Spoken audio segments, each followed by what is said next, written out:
The Parent Compass, navigating your teen's wellness and academic journey in today's competitive world. You have kids, they grow up, and before you know it, it's time to plan for college. Where do you start? How much is it going to cost? Will you qualify for financial aid? Should you be looking into scholarships? When will you be able to retire? What about student loans? The list of questions is never ending. The good news is, all the answers are right here. Welcome to the Taming the High Cost of College podcast. Here is your host, certified financial planner, Brad Baldridge. Hello and welcome to Taming the High Cost of College. I'm your host, Brad Baldridge. Today we have a great interview with Cindy Muchnick. She's the co-author of The Parent Compass, Navigating Your Teen's Wellness and Academic Journey in Today's Competitive World. Now, this book is a great book for parents to pick up, especially if your student is looking to be very competitive or you've got a lot of strain and challenges around college in your household. Now, in this interview, we talk quite a bit about some of the topics in the book. I learned all the new phrases now. We've got the snowplow parent, the tiger parent, and the helicopter parent. So we learn all three of those phrases and talk about competitive parenting. We also talk about the college landscape and managing our relationship with our teens so that college doesn't overwhelm and stress the family out too much. As always, show notes are available at our website, tamingthehighcostofcollege.com. So let's go ahead and jump in the interview. All right, today I'm sitting down with Cindy Muchnick. She is a co-author of The Parenting Compass. Welcome, Cindy. Hey, nice to be here today with you. Yeah, so it's been a long, long time. You actually were on the podcast 8 years ago or so. So welcome back. Thank you. Thanks for having me. So you've written a new book, The Parent Compass. Can you tell us a little bit about what inspired you to feel to, spend the time and effort to write a book on this? Sure. Start there. Okay. Yep. So The Parent Compass, I'll read you the longer title. It's The Parent Compass, Navigating Your Teen's Wellness and Academic Journey in Today's Competitive World.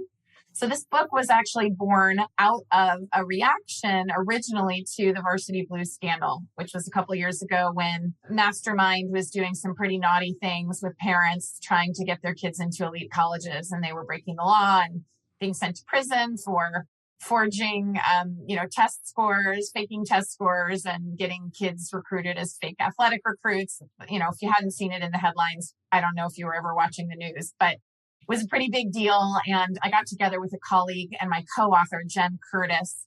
The two of us had worked in private college counseling for many years. I had my own practice for about close to 20 years, and Jen is about 12 years into her own private practice.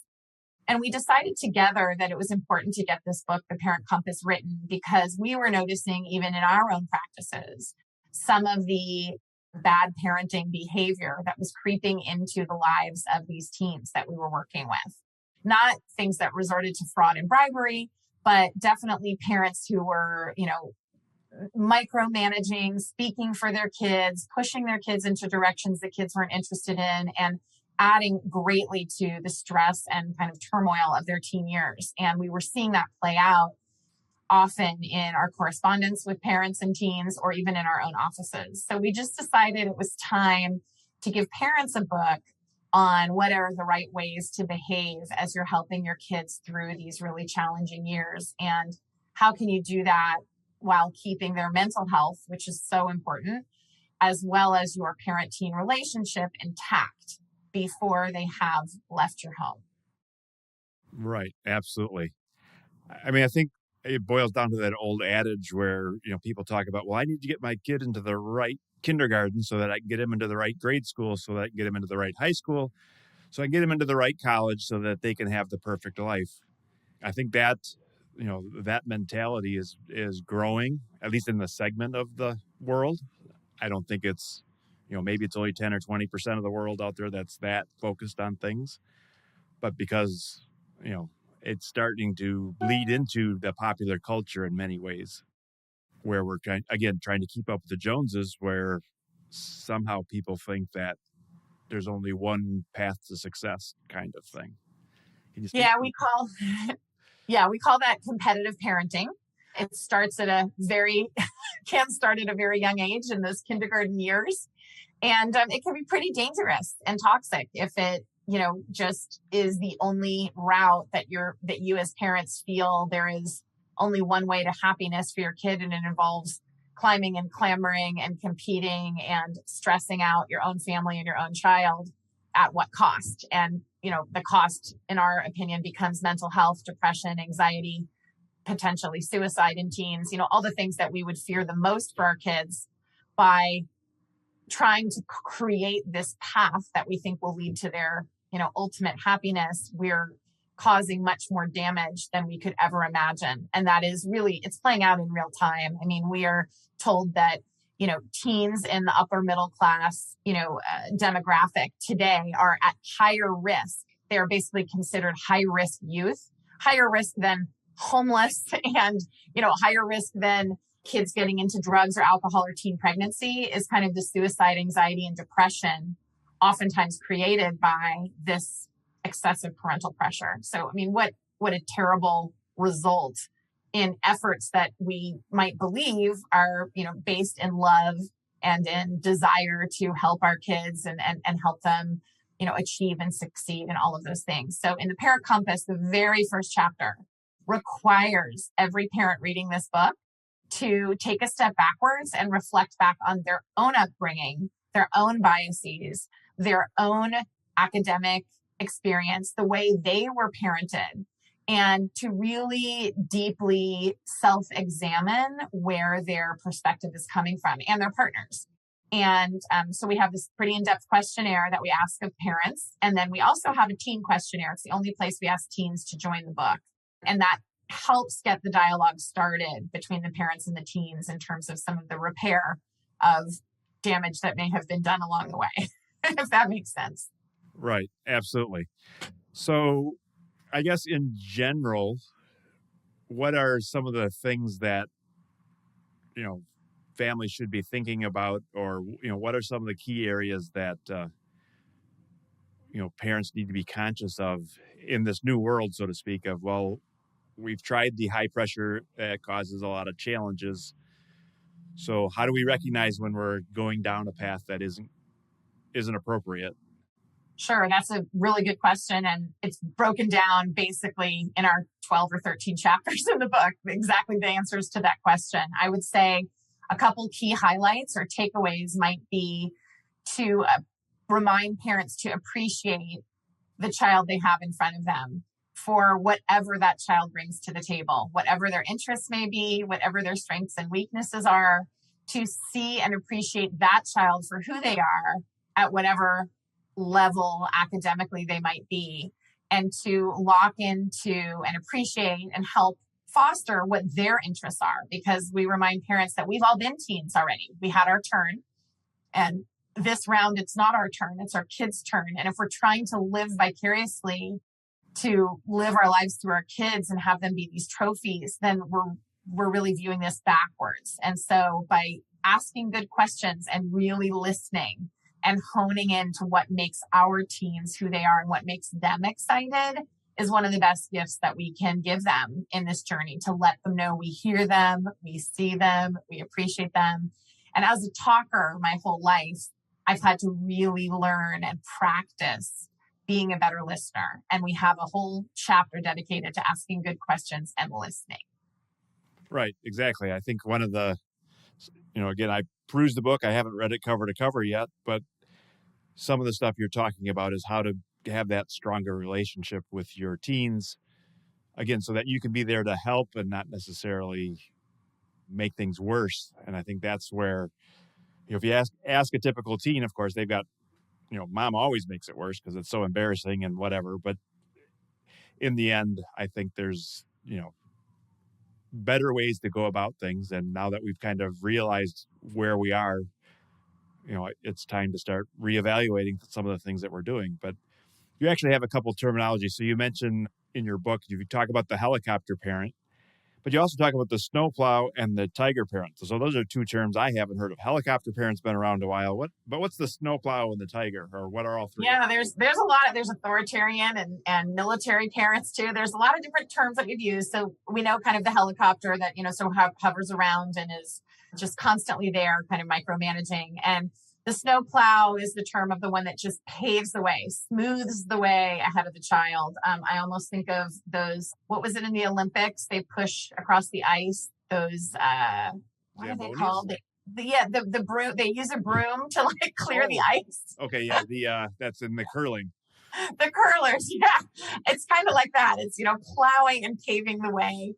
The tiger parent, kind of comes more from the book, Miss Chan. I'm just blanking on it, but the Tiger Mom book about, just kind of hovering and being micromanaging. And I guess really Mike Riera, who's someone we really admire, who's the head of a school in Los Angeles, but also has written several books of parenting teens, talks a little bit more about the parent role shifting in middle school. Usually up until middle school, we basically manage our kids' lives. I mean, we have to. We drive them places, we sign them up for things, we pay for things, and we kind of sort of help choose things, but often we choose the lots of things to expose them to. Sometimes things we're just familiar with, and sometimes things that they ask us that they want to join. But at a certain point, we're told that our kids will fire us in late middle school as the manager. And they're just done. They're expressing their independence. They want to change activities. They don't want us to manage their lives so closely anymore. And if we're lucky, they hire us back as a consultant, which is, more of the shoulder to shoulder. They'll bounce ideas off of us. We will listen and only offer advice when asked. Or we can say to them, do you want my advice on this? Or do you just want to share this thought with me and I'll absorb it? So a lot of times we're just conditioned to want to fix. We don't want our kids to hurt. We don't want them to feel pain, feel discomfort, feel uncertain. And because we're older and wiser and have been through many of the things that they're now going through, we figure, well, if we just fix it, then that's solving a problem. But by doing that, we're taking away their self-advocacy skills. We're not teaching them what it feels like to sit with discomfort or sit with failure and how to recover from those things. And so by doing this constant helicoptering, tigering, snow plowing, we're taking away opportunities for our kids to learn to do these things themselves. And so then they leave our home and they're required, they're ill-equipped. They're not ready to, wake up in the morning without mom waking them up. And they're not ready to, they don't know what to do if they forgot a homework assignment because mom didn't bring it in and, when they forgot it or whatever those things are. And so we're just not equipping our kids to be the young adults that they're more than capable of being. And that can start at a very young age. Right. Absolutely. I mean, I guess my wife and I were joking, 3 or 4 years ago when we had middle schoolers where we would get these emails all the time about, well, this is what the homework is for history. And we kept looking at each other and said, well, I'm not doing the homework. Why do they keep sending this to me? I mean, I don't care what the homework is. If, right. Tell me if I have to take the cell phone away or if we have to ground the kid. But other than that, yeah, right. If they're not doing their homework, you have consequences at school and I'll back you up. Yeah, they have these, it is interesting. Like, I don't even know how to log in to my kids' accounts, or they have this way where parents can see what assignments are turned in and what their kid's current grade is each week, et cetera. And the parents who obsess over that and who log in, I don't quite understand it because a lot of times not everything's turned in and therefore grades are fluctuating all the time, whatever it might be. But again, this is, kind of up to our kids. We've been in 6th grade, we've been in 8th grade. Like, it's their turn to be in 6th grade or 8th grade. I agree with you, Brad. And if there's a problem, let's hear about it. But no, we don't need to be alerted as to what the assignments are, for sure. Right, exactly. And I don't know, again, I don't know if that's kind of enabling a bad behavior at home when teachers now are saying, well, all the assignments are being copied to the parents. And it's like, so I guess that's one of the things that I wonder about too, is that, some of these best practices and, good ideas around things are just not common knowledge, even among quote unquote the experts, the teachers and those types of people that hopefully would know better. I wonder if you can unsubscribe from that email list. Right. Well, yeah. I mean, that was a couple of years ago and we have since, but yeah, all our kids are now in high school or college. So, but hopefully you're not getting those emails anymore. Right. Exactly. So let's talk a little bit about technology and social media. And I know it's a buzzword and it's a topic, but I mean, it's always a big topic because it's so pervasive. What's your take on, middle school and high school and technology, I guess primarily social media, cell phones, that type of stuff? Yeah, Brad, you just hit the nail on the head of the hardest chapter that we wrote for our book was the technology chapter. In fact, we went back and forth on, should we even include this? But how can you write a parenting book for parenting tweens and teens without, getting into technology? And the reality is there have been full books just written on the topic, many by experts, much more expert than we are. And so what we tried to do in our technology chapter was really consult those experts from a variety of ways to pull together what we think are kind of the most succinct best practices. And so it's a struggle, I think, for any parent. They say like the middle school generation is just basically lost to technology and there's just no way out of it. There's no way so we just have to work within the fact that kids have a computer in their hands, at all moments of all day, every day. And how do we monitor that? How do we regulate that? How do we protect our kids from the bad things and enjoy the good things? And so, yes, there have been a lot of amazing things about technology, certainly during COVID to keep us connected, certainly to, share family happiness and photos amongst family, and obviously have access to things we wouldn't be able to have access to during COVID or even just globally for information. But in terms of teens and tweens, there's a lot of organizations that we really like. We like Wait Until 8th, which is a wonderful organization that, talks about having, no cell phones till your kids are at least in 8th grade. Would encourage families to kind of look at their website and see more about what they're talking about. We also looked at the Silicon Valley leaders in technology and how they handled tech in their own homes. And you'd be very surprised to know, or maybe pleasantly surprised to know, that Steve Jobs did not allow technology at the dinner table. His kids didn't even have, cell phones or iPads or any of that, in the early days, and computers were, kept, in a common study area. And that was that. So that we thought was rather interesting. And then there's also other organizations. There's one about, that reminds kids, what they post can be harmful. So how do you decide what to post? And parents need rules on technology too. So obviously we model that for our kids, how much we're using it, how much attention they get when we're on it, what it is we choose to post. And we always say, my co-author Jen coined this phrase called post with intention. So the one word intention, not in tension. So it reads a little bit better when you see it in a book, but posting with it, you have to think about why is it you're posting what you're posting or sharing what you're sharing. And when I see, teenagers hurting because everyone's posting the party that they're at or the event they're at, and not everyone's invited. And I mean, it's so sad and so harmful. And some kids can just kind of work through it and get over it, and others feel really left out. And a generation ago, you didn't know about the slumber party that happened on Saturday night because, just those 4 kids knew about it. But when they're all posting pictures and videos and all of that about it, and you're not invited, that's hurtful too. So we talk about maybe creating a family technology contract, something that you have in your home that's kind of organic, that can grow over time, or some your own family rules about will you allow devices at the dinner table or not?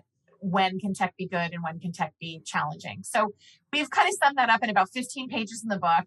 I gave you a little bit of information, but I would say read the chapter for a quick kind of Cliff Notes version of handling technology, and then look at some of the bigger books out there. Screenagers, Screenwise, a lot of these tech experts that have written wonderful books about unplugging. Tiffany Shlain, we love her book 24/6, that talks about unplugging 24 hours a week, taking a tech Shabbat from Friday night to Saturday night and shutting down all technology in your home so that you can re-engage and reconnect, which is certainly a discipline. But she talks about, the history of that in the world, and that she and her family for 10 years and counting have done that every Friday night at sundown till every Saturday night at sundown. So there's some really good ideas shared in the book. Right, exactly. And I think, for many parents, again, depending on how old you are when you have kids, I've got teenagers at home and some college kids, and you're in the same boat, I guess. But I'm relatively old, so I remember the battles around the teenager parent battles was, can I have a phone in my room? Or do I still have to drag the extension from the kitchen down the hall, under the door, and, into my Yeah. room? And then, Yeah. or can I have a TV in my room? And generally the answer in many households was no and no. That, Yeah. and of course, it mostly I think had to do with the cost of, you paid per phone and you paid per minute on the phone, and Yep. And your parents could pick up from the other room and tell you it's time to hang up, right? Or unplug Right. it from the wall. Yes, exactly. Old school. Right. Well, one thing I would add to that, Brad, is just the idea that families often recommend, pulling technology out of the room, at bedtime, and not just the cell phone, but the Apple Watch, the computer, and the, iPad, because those are all ways that you can still access technology after bedtime. And we recommend investing in an old school alarm clock as opposed to the phone being the alarm to wake you up every morning, because you can get pretty addicted to just having that in bed at night. Kids are losing a lot of sleep. And I think during COVID, they really became vampires. I mean, they were just up at weird hours. They didn't have to go to school and get dressed. They would just roll out of bed in their pajamas onto their computers for virtual schooling. We've been living in a weird kind of virtual world for so long that we have to kind of break those habits down, those bad habits. Right. Yeah. That's a battle I'm fighting around reasonable bedtimes and et cetera, et cetera. But anyway, so what about kind of the responsibility, the chores, the getting a job? I know you speak to that in the book as well. Where does that fit in with things? Sure. I mean, I'm a big believer in kids, working in their high school years or sooner if they want. I was a kid that really liked earning my own money from a very young age. And whether it was the lemonade stands or the babysitting or dog walking, whatever, there's a lot of age appropriate jobs that kids can do. And by working and earning their own money, it obviously teaches them the value of money, that, on Friday night when you want to go out to pizza and a movie with friends and that costs $25 and it's taking you, 2 hours or an hour to earn that money. It's different than putting your hand out for mom or dad for $25 or charging it to your Apple iPhone or whatever that might be, that then your parents pay the bill. So I think at some point in the 4 years of high school, kids should have some sort of a real job. It could be on the weekends. It could be in the summers. It shouldn't conflict with schoolwork that they need to get done. I had a student years ago that worked at Party City, like party store. And I remember she just worked in the back, loft area, like unpacking boxes and shelving things and kind of being a runner. And by the time she graduated high school, she was 18 and she became the manager of the Party City store at 18. So it's pretty incredible because she had so much work experience from having put in the time to do that. And she was using that money to help pay for college and to help pay for, the gas for the family car and, whatever else it might be. So I do think working is incredibly important for kids. They see that we're doing it for them. And if they can make time in their busy high school schedules to do, again, jobs that are age appropriate, that's great. Some kids can't get, quote, real jobs till they're 15 or 16. Sometimes there's rules around that, which means they can be more creative. Delivering newsletters. My kids used to deliver these like real estate flyers in our neighborhood, door to door by foot, and our little neighborhood newsletter. And they made some money doing that.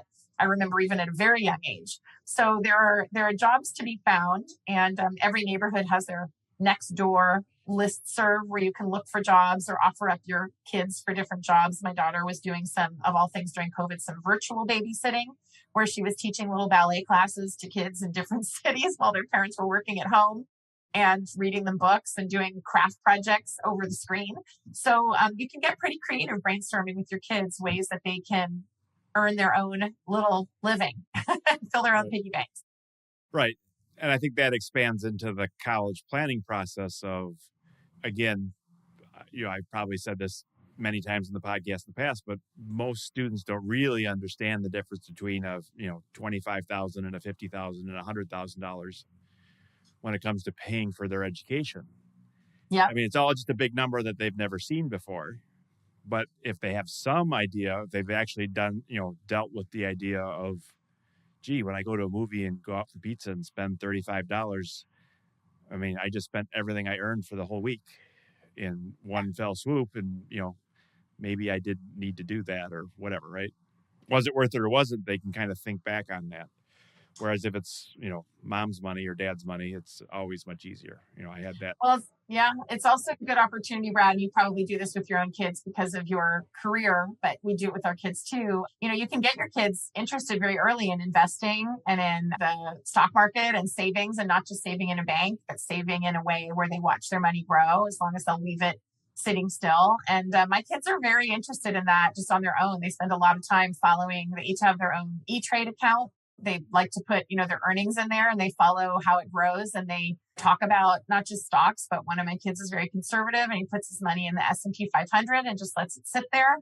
And he's been very pleased to see over time how that's grown from his summer earnings. And so I think our kids can definitely learn financial literacy much earlier than just they can start with the share, save, spend and the 3 jars. And that's a simple way to learn philanthropy and then some savings and then some spending. But they can grow that into certainly having greater financial literacy and also appreciating the what their parents have done to put away money for college and the help that you're offering families to help them plan better Right. and more savvy. Exactly. And and again, I'm just doing just that with my kids, and just so people are aware that you can potentially put the money in a Roth IRA if they've earned it as a form of work, and then it won't count against you as far as financial aid.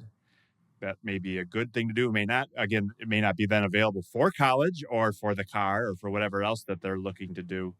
So there's pros and cons to that. But there is, again, a great learning opportunity. I have done exactly that. My son picked the stocks. So he picked a company that makes computer games that he plays, and he picked, a computer manufacturer and Coca-Cola and Disney and a couple things that he was familiar with. A little Warren Buffett, huh? Right. Things you like. Exactly. Buys things he was familiar with. And then I said, well, let's take a piece of it and put it in this index and that type of thing. And he's come full circle because I keep asking, well, how are your stocks doing? He's like, well, I try and figure that out, and I can kind of do the math. And this one's not doing real well, but I don't know why. And so, well, you're going to take the effort to figure it out? I mean, should you leave your money there or should you move it somewhere else? And he's realizing that, the concept of active investing versus passive investing of, did I pick these stocks and I'm going to continue to follow them, and when they announce a new game, that's when it's time to buy or sell?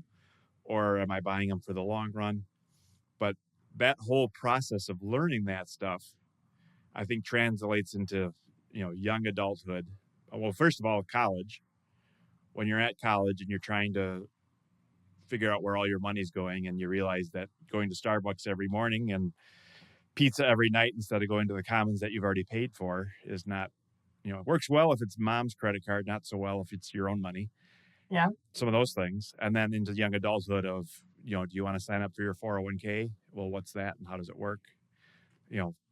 I think we see a lot of financial illiteracy in young adults, from teenage years all the way through, 30, where they just don't get it because it's, again, not something that they've ever really been exposed to. And it's an ongoing problem. So helping your kids get involved in that is huge. I read an article recently, and I can't recall exactly. It might have been Florida, but it might have been somewhere else, where they're putting financial literacy back into the curriculum as a course for like seniors before they graduate or whatever else it is, which I think is a genius. Like back in the days when we had home ec and shop and whatever the classes were where you learned other life skills, auto shop, I think used to also be a class a generation ago. But the financial literacy piece, I mean, I don't know, like my kids' schools have had investment clubs and things like that where kids can go during club time and learn about investing or talk about it. But to have an actual course on it would be, fabulous. I mean, it seems like it should just be a required graduation course. Yeah. At our high school, it's not required, but it is an option. And I've encouraged my son to take it. And it was interesting too, because, you look at technology, they actually had a simulation, kind of this is your life. And it was a map of a city. And when you start out, you can only walk around the city because you don't have a car, and you go find a job and it pays this amount. And then there's the colleges you can sign up for, but then you have to pay for them. And so you're running this little scenario and then unexpected things happen. So again, it was trying to simulate life from this is your checking account, this is your savings account, this is your 401k, these are your investments. And it started as a very simple scenario and got more complex as life went on, where okay, now that you have this kind of job, they offer benefits. Which of these benefits do you want to take? And he's like, I hate this game because I keep dying and going bankrupt, and because you get sick and you can't afford the doctor, then That's neat. they have you die. And if you have an unexpected, his apartment got robbed and all his good stuff was gone, and so he had to kind of start over, and all these different things. Yeah, that's great. That's very cool to visually, see through these simulations what things could be like. They are trying, but again, it was an optional class, so I'm pretty sure that most kids in our high school didn't take that course, but at least it is an option. So I think that's another avenue. But like I said, I see that rolling into the college planning of parents having to model. We just can't pick any college, any price. We've got, just like we can't pick any pair of blue jeans, right? Yes, you like the $200 pair, but what about the $100 pair or the $50 pair? Is there, will they all work, or is there a reason we need to spend the money? And I think that is lacking, in many, again, curriculums in high schools and colleges. And that's where we see, again, a lot of kids that go on to grad school, as an example, borrow $200,000 for their degree and then realize that they have to pay it back, and it's a huge noose around their neck. And theoretically, they're adults and they should know better. But again, looking at the upbringing and when they would have learned that, in a lot of cases, that there was no opportunity for them to learn it unless parents stepped in and helped them. Yeah. Well, I think that, since COVID also, and kids taking a lot of alternative paths, not just the path straight into college, but, paths into community college or the military or internships, gap years, maybe careers without a college degree at this point, and then going back to college later, whatever it might be. I think people are asking a lot more questions now about, the value of the college degree and for the amount you put in. But also, in addition, I think there's just a new flexibility and a new mentality of, it may be worth it for me to take a year or two at a community college to get my prerequisites out of the way at a much more affordable cost, and then transfer in to a 4-year college or do trade school or a tech degree where I'm, wanting to just practice a skill that I know will be incredibly valuable. And these certifications that kids get for, whatever they might be, for plumbing or for automotive repair, anything, along assembly lines, whatever they might be, often can pay significantly more when you're done with that certificate than you would with your college degree, because you're specialized in a particular field or particular skill that's needed. So I just think that the rules are changing. I mean, colleges will still be there and churning their businesses over and over again. And there will still be some list of, 100 elite schools that families think is the magic list. But there are, 4,000 colleges out there, I want to say. And recently I heard the numbers that most of them accept over 60% of their applicant pool. It's just this highly competitive list that shaves the numbers down a lot. And that's just due to, kids over applying, and it's due to the test optional situation right now. And, the frenzy that still is around a system that's, that we're saying is pretty broken and, holistic and not completely easy to understand. Right. So anyway, just a few thoughts to throw out there. Right. And right. So now, kind of, I think there's a challenge there for many families. It was a lot easier to say, well, this is what we're going to do. We're going to go to this high school, and then we're going to go to college, and then you're going to get a good job, and then we're done. There's no planning. There's no investigation. There's no, there wasn't a lot of work around, and it worked well, 20 years ago where, at one point college was the golden ticket, and that's changed where now it is, again, now sometimes it's just table stakes. It'll get you in the door, but it won't necessarily automatically, give you the great life or the great job. So, and now we're looking at like you mentioned, gap years. Okay, well, how do we know if a gap year is the right thing to do, and who's it a good fit for, and how does it work? And various tech colleges, and we can go here and then go there. And higher education is kind of on notice. I've been talking to some of the movers and shakers that are kind of looking ahead to saying, well, what is education going to look like in the next generation or two? And they're talking about things like just-in-time learning, where it's like, well, you go to school for 2 or 3 or 4 years, and then you go to work for a little while, realize what it is you're missing, and go back for a semester or two to fill the gap. And then maybe you get a promotion, or you go to a different job or something, and now you've got different skills that you need to hone. And where college isn't going to be an event for 4 years right after high school, it's going to be spread out through your life, perhaps, or not at all. It might be some other, way to go.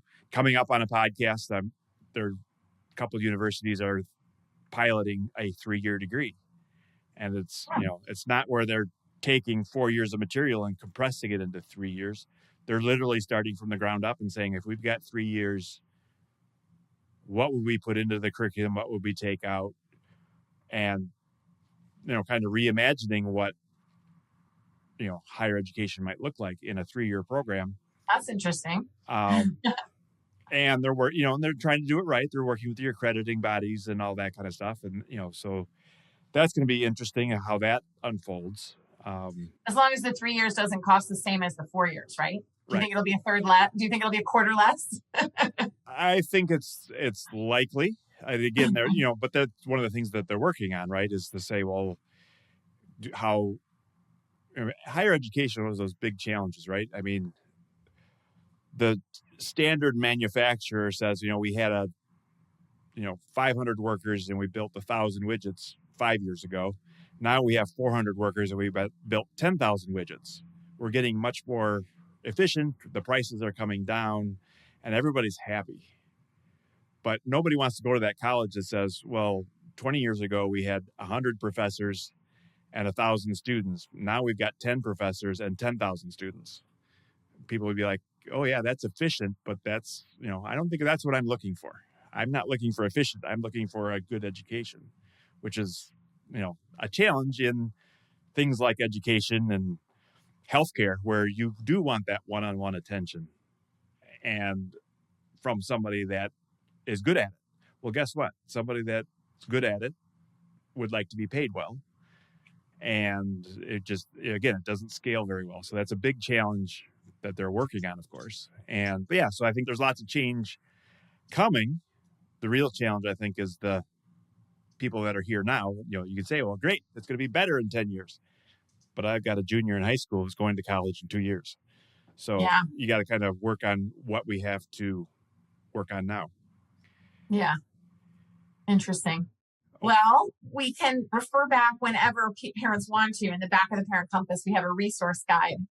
And the resource guide does go into things you can do, alternative routes, and even continues by talking about what to do during gap years, suggestions, and then a whole list of other books that we recommend for parents who want to go the reading route, to do like roll up their sleeves and do a little bit of research. But I think that the resources that you're providing for families in terms of their financial planning are invaluable, hoping that books like the Parent Compass will help parents, put things into a better perspective, because honestly, our goal is that when your kids leave the home, you want to still have a relationship with them that's positive and that's meaningful.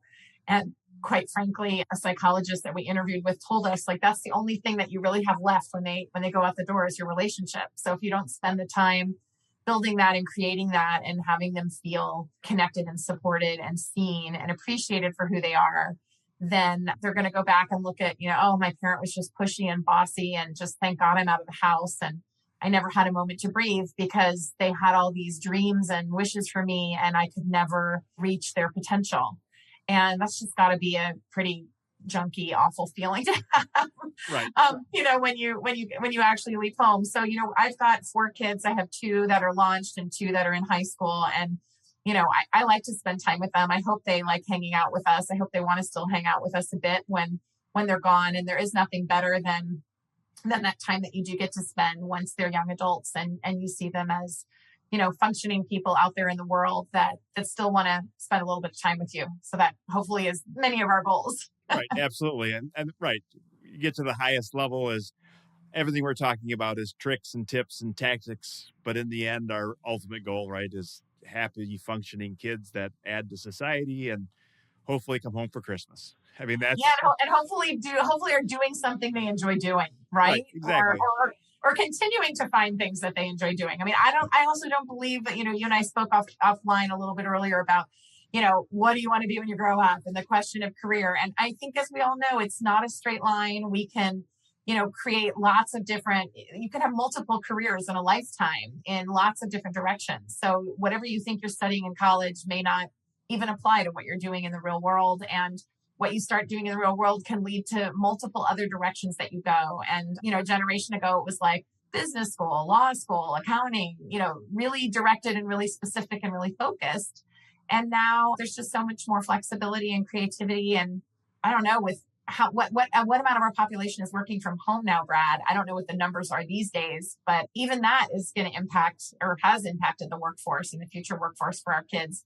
I think that's a different podcast, but in some interesting and tricky ways, because obviously being around people in real life and an environment where you're building, in real life relationships is different than doing them through screens. So I do hope that we don't, that we still get chances to go back to some kind of a working world, at least for our kids' sakes, because that human connection is so important. Right. I would agree. So, well, great. Well, I really appreciate all this great information. If people want to, well, I guess, first of all, can you say the name of the book again? And yes, where we can get it? The book is called The Parent Compass, Navigating Your Teen's Wellness and Academic Journey in Today's Competitive World. But for social media people, we would love for you to follow us on @ParentCompass on Instagram, or The Parent Compass on Facebook, or our website, which is parentcompassbook.com, or even on Twitter @ParentCompass1. And obviously, when this podcast airs, we're going to put it on our website, which people can visit and listen to. And